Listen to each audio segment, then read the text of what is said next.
straight to the swing state, Iowa, and small business owners there have a message for President Obama. In a letter, they are telling the president, yes, we did build it, Mr. President, and no, Mr. President, the private sector is not doing fine. The Romney campaign is circulating the letter written by 16 business owners. David Overholtzer is one of them. He is the owner of Overholtzer Accounting, and he joins us. Nice to see you, sir. Thank you very much, Greta. All right, so whose idea to write this letter? Well, the letter was the idea of several of us. It's one of those that after the president came out with his comments regarding that, it was truly, we were all, several of us, and I myself was just truly offended by the statements that he made regarding the free enterprise system that has made this country great. Of the people who are on the list, I know that you're a lifelong Republican or Republican for a significant period of time. Are any of the signatories to the letter people who voted for President Obama in 2008? I'll be honest, Greta, I don't know the answer to that question. I know a few of those people on there, but a lot of them I don't, because again, it's one of those things where the call went out saying, what small business people out there that we know that are in disagreement with the president's statements that all it takes is hard work. It takes more than that to be successful. It takes an entrepreneurial spirit, and that's what made this country great, and that's what's going to return this country to greatness.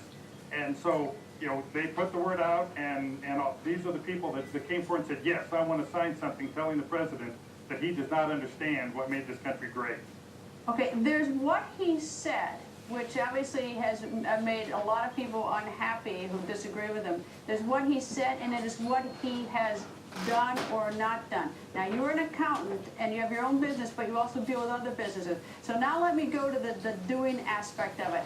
Has he done anything or failed to do anything that would have greatly helped your economy and your business and the people who you do accounting for to rev up their businesses?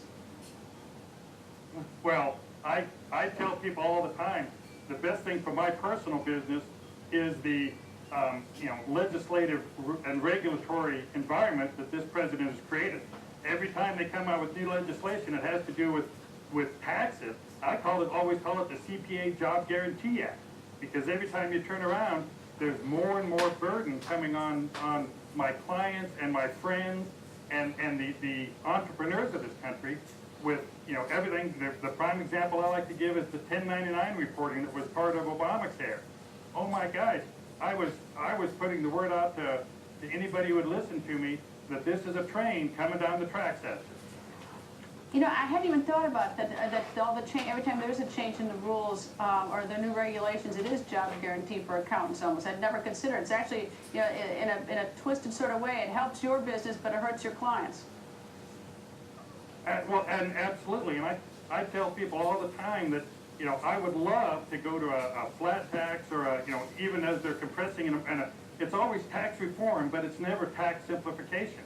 I have 4 daughters at home, and if the idea that we could truly simplify the IRS regulations to make their life easier, I would give up my career in a heartbeat and go find something else to do if I ever thought it would actually happen. Do you actually believe that will happen with, candidates always say they're going to do this, but do you believe that Governor Romney, a peace president, that he would do that? Well, I do believe that, because again, for the first time, I think we're finally back to having a presidential candidate in Governor Romney who understands that it's the entrepreneurial spirit in this country that has made it great. It's President Obama said in his comments that, well, everybody works hard. Well, if everybody was working hard, we'd still all be blacksmiths and printers in the original 13 colonies. But it was that adventure, that risk-taking, going up and over the Appalachian Mountains and across the continent and inventing the light bulb and everything that has brought us to this point. It's always that risk-taking, that adventure that's made us great. And I do think that Governor Romney understands that. And obviously, by the president's statements, I do not think he does. David, thank you. And straight ahead.